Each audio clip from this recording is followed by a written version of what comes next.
It's sort of hard to sum up what Barbara means to all of us here, what she's done for ABC News in just a few words. It's also hard to do it when she's staring at you like this. Any young person who grows up aspiring to be a journalist wants to be like Barbara Walters. Barbara Walters didn't have a lot of mentors. She was a pioneer. She really set the stage for all of us. She really set the example. I don't think there is a woman on network television today who does not owe a debt of gratitude to Barbara Walters. I know watching you as a young woman take on all those firsts in an all-male environment certainly made me feel a little bit stronger walking into my first police station as one of the first female crime reporters, knowing, you know what, Barbara Walters could take on presidential politics. I can handle a little crime in South Carolina. I can't imagine what it must have been like for you in those early years.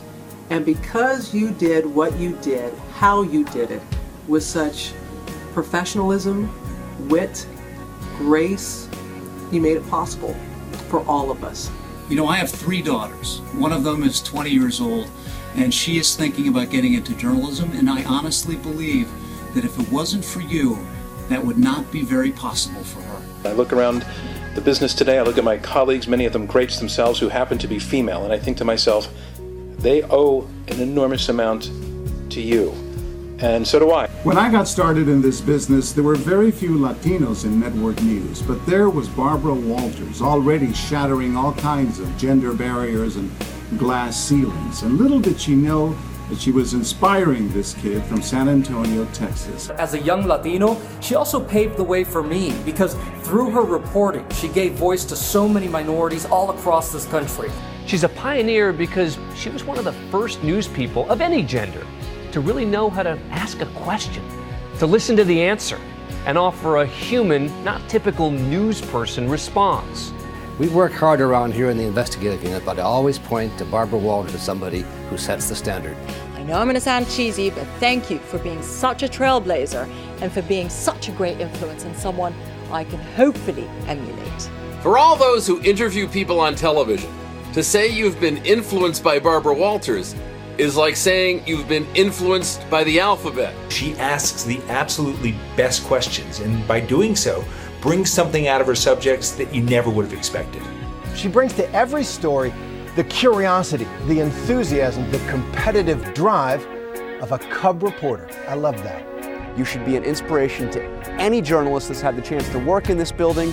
You are certainly an inspiration to me. There is no better interviewer, and I'm so honored that when I was a little cub reporter at local news, she believed in me, and I will never forget that. She'll ask anything, and I think that courage is inspiring to all of us. My favorite question by you is always, and I wait for it every time, what is the biggest misconception about you? You know, I'm just gonna steal that if I can.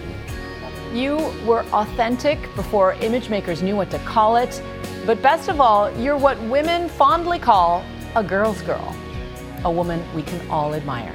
You showed me and so many others that you can be fearless, you can still be funny, that you can get into the story without actually becoming the story. Barbara, I'll never, ever forget the day I picked up the phone and you were on the other line calling, inviting me, little old me, to come over and think about joining 2020.